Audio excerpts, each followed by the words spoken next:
हमको अगर 2 रोटी से पेट नहीं भरता तो 3 रोटी मांगेंगे ही। तो इसमें लड़ाई कहाँ है? जिस प्रकार से नीतीश कुमार 2005 और 10 के बीच में अपना नाम कमाने का काम किया था, गुड गवर्नेंस दिया था, वो कहने को बाध्य हो गए तेजस्वी के सामने कि क्या बिहार के लोग 2005 के पहले वाली स्थिति चाहते हैं।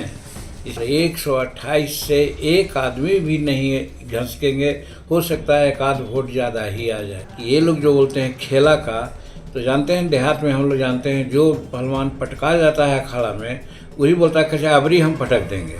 तो वही ये लोग कर रहे हैं, अपने पटका गए हैं तो वही आशा स्वप्न रात में भी देखते होंगे कि हम अब पटक दें। कि एक परंपरागत विभाग आप हमको दे रहे हैं, हम देहात में रहने वाले हैं, काम करने वाले हैं गरीबों के बीच में, तो हम मकान बनाना भी जानते हैं, हम पानी पिलाने के लिए चापाकल गाड़ना भी जानते हैं, हम रोड बनाना भी जानते हैं, हम पुल भी बनाना जानते हैं। ये सारे विभाग ऐसे हैं जो गरीब से संबंधित है और हम गरीब की राजनीति करते हैं। नमस्कार, आप देखना शुरू कर चुके हैं फर्स्ट लुक बिहार। मैं सुशीला आपके साथ। बिहार में जब से एनडीए की सरकार बनी है और मंत्रियों के बीच विभागों का बंटवारा हुआ है, ऐसे में हम पार्टी के राष्ट्रीय अध्यक्ष जीतन राम मांझी के पुत्र संतोष सुमन को जनजाति कल्याण विभाग सौंपा गया है। जो पहले जब जीतन राम मांझी अपने कार्यकाल में थे तब उन्हें ये विभाग मिला था, जिससे जीतन राम मांझी खुश नजर नहीं आ रहे हैं। उन्होंने एनडीए सरकार से और विभागों की मांग की है। उनका कहना है कि वह गरीबों की राजनीति करते हैं और साथ ही साथ गरीब के बीच रहकर उनके लिए काम करना चाहते हैं, इसलिए उन्होंने और विभागों की मांग की है। इस बीच पूर्व उप मुख्यमंत्री तेजस्वी यादव ने जो बड़े खेले होने की बात कही थी, साथ ही साथ जीतन राम मांझी को मुख्यमंत्री पद का ऑफर भी दिया है। तो ऐसी चर्चाएं हो रही हैं कि क्या वह एनडीए छोड़कर तेजस्वी यादव के साथ इंडिया गठबंधन में जा सकते हैं। इन सभी सवालों को लेकर जीतन राम मांझी पत्रकारों से बात करते नजर आ रहे हैं। पहले आप सुनिए क्या बात कर रहे हैं जीतन राम मांझी। सत्ता परिवर्तन हुआ और अच्छा के लिए परिवर्तन हुआ। कहने का मतलब कि हम लोग कुछ भटक गए थे इधर उधर और रास्ते पर चले आए हैं।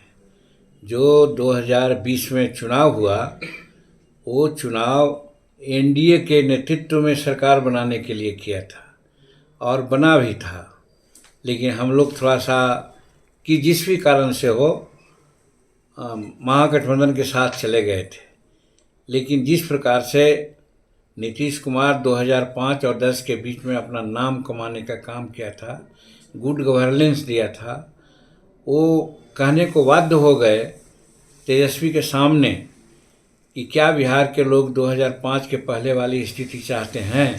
इसका क्या मतलब हुआ कि उनका वर्षन था कि वो उब रहे थे कि भाई हम गुड गवर्नेंस दिया है और यहाँ लॉ एंड ऑर्डर खराब है, करप्शन ज़्यादा है और शेड्यूल कास्ट पर एट्रोसिटी हो रहा है, तो इसके लिए वो चेंज के लिए चाह रहे थे और तो चेंज हुआ, स्वागत योग्य है। सर 12 तारीख पर इसका पूर्ण बहुमत है हमारे एनडीए के साथियों का और नीतीश कुमार के मुख्यमंत्री को हम लोग ने नेता चुना है, मुख्यमंत्री बनाया है और 128 से एक आदमी भी नहीं घसकेंगे, हो सकता है एक आध वोट ज़्यादा ही आ जाए।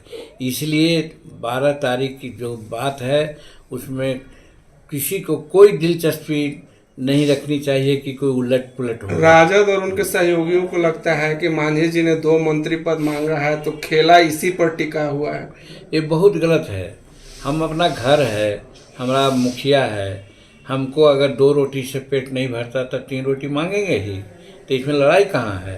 हम अपने घर को जला देंगे, हम बर्तन को फोड़ देंगे, वो कभी नहीं हो सकता। हम लोग सब एक साथ हैं। और दूसरी बात कि ये लोग जो बोलते हैं खेला का, तो जानते हैं देहात में हम लोग जानते हैं जो पहलवान पटका जाता है अखाड़ा में, वही बोलता है कि अबरी हम पटक देंगे। तो वही ये लोग कर रहे हैं, अपने पटका गए हैं तो वही आशा स्वप्न रात में भी देखते होंगे कि हम अब पटक देंगे।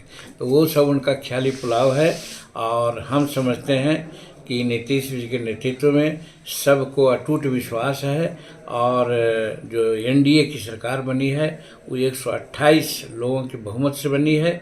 इसलिए वो 12 तारीख को कोई किसी प्रकार के अप्रिय घटना नहीं होगी। हम लोग बहुत आसानी से कॉन्फिडेंस वोट सीख कर लेंगे। कोई मीडिया में कहने की बात नहीं है, ये घर की बात है। घर में जो पहले ही मैंने कहा कि भाई हमको एक रोटी से पेट नहीं भरता तो हम 2-3 रोटी की मांग करेंगे। हम वही अपने नेता से मांग कर रहे हैं कि भाई आप हमको कम से कम 2 रोटी दीजिए।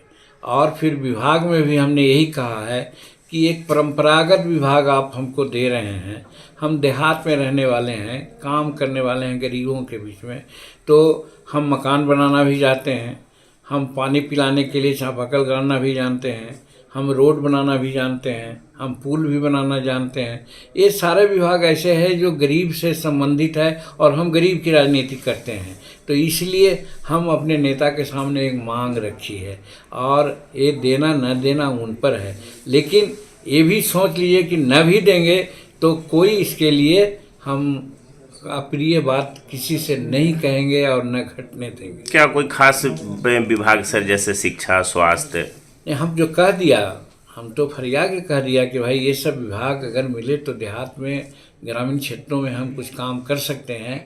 ऐसा विभाग अगर मिले तो अच्छा रहेगा। तो जैसा कि आपने सुना किस तरह से जीतन राम मांझी कह रहे हैं कि हम सभी एक साथ, और अगर हम 1 रोटी मिलती है तो हम 2 रोटी और की मांग करते हैं, तो वो उसके लिए हम अपने घर को नहीं तोड़ेंगे। साथ ही साथ जो तेजस्वी यादव ने खेला की बात कही है, तो उन्होंने कहा है कि एक बार जब कोई हार जाता है तो उसे लगता है कि अगली बार हम उसे हरा देंगे।